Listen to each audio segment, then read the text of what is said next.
India speaks daily में आपका स्वागत है। इंडिया स्पीक्स डेली को सब्सक्राइब करें, इसके बेल आइकन को जरूर दबाएं। ज्वाइन बटन के जरिए आप इसकी सदस्यता जरूर लें और यदि इसका कंटेंट आपको गुणवत्तापूर्ण लगता है तो आप 100 रुपीज़ पर मंथ का सब्सक्रिप्शन जरूर पे करें।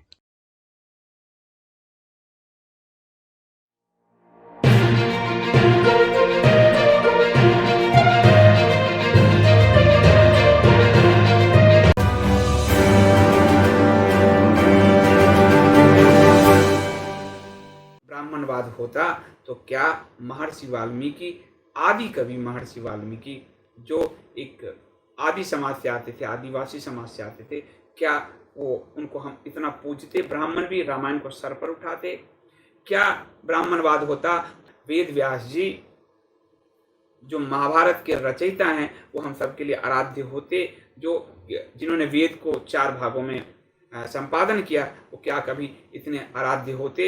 यदि ब्राह्मणवाद होता तो क्या हम ओम भूर्भुवः स्वः तत्सवितुर्वरेण्यं भर्गो देवस्य धीमहि धियो यो न प्रचोदयात् गायत्री मंत्र का जाप कर रहे होते, क्योंकि गायत्री मंत्र की स्थापना क्षत्रिय विश्वामित्र जी ने की थी।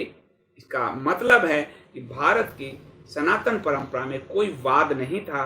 ब्राह्मण वो था जो ब्रह्म को जान ले, क्षत्रिय वो था जो शौर्य को जान ले, वैश्य वो था जो धन संपदा समृद्धि को जान ले, और शूद्र वो था जो सेवा को अपना धर्म बनाए। ये मूल स्वभाव से जुड़े हुए हमारे 4 वर्ण थे।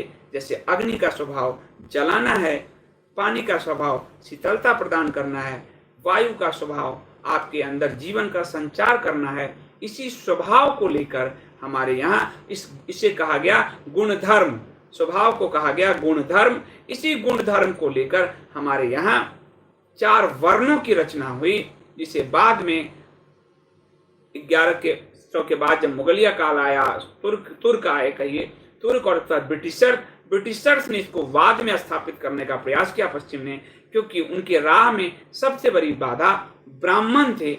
तुर्कों मुगलों की राह में भी सबसे बड़ी बाधा ब्राह्मण थे, क्योंकि वो सनातन की परंपरा को अक्षुण्ण बनाए हुए थे। और इसीलिए वो अकबर हो या औरंगजेब, वो ब्राह्मणों को मारकर ही जनेऊ तोलता था। जनेऊ को क्यों तोलता था? ब्राह्मणों को ही क्यों मारा जाता था?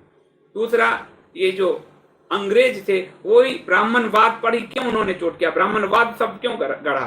क्योंकि ब्राह्मण ने उस संस्कृत भाषा को जीवित रखा जिसमें हमारे सारे शास्त्र हैं, वेद से लेकर महाभारत रामायण गीता तक। क्योंकि ये लोग जहां भी इन्होंने आक्रमण किया, आप देखिए मुगल एरा में देखिए फारसी जो है राज भाषा बनी रही, ब्रिटिश एरा में उर्दू अंग्रेजी राजभाषा बनी रही।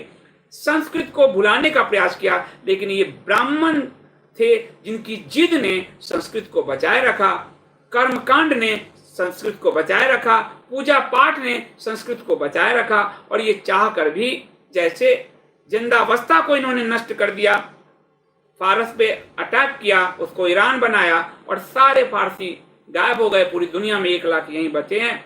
जरस्त्रुवादी थे ये लोग। जिंदावस्था उनका धर्म ग्रंथ था, उसको जिस तरह से विनिष्ट किया और वो नष्ट हो गए। जिस तरह इन्होंने हिब्रू भाषा के साथ दुर्व्यवहार किया और वो नष्ट होते होते बचे, क्योंकि जब इजराइल ने द्वितीय विश्व युद्ध के बाद, जब इजराइल की स्थापना उस फिलिस्तीन की उस भूमि पर हुई, यरूशलेम की उस भूमि पर हुई, तो उन्होंने फिर से अपनी हिब्रू भाषा को जीवित किया।